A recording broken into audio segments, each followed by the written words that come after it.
بسم الله الرحمن الرحيم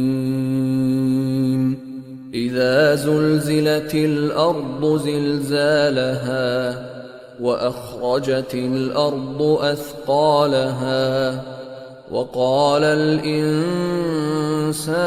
ما لها يومئذ تحدث أخبارها بأن ربك أوحى لها يومئذ يصدر الناس أشتاتا ليروا أعمالهم فمن يعمل مثقال ذرة خيرا يره ومن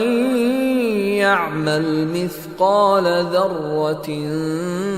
شرا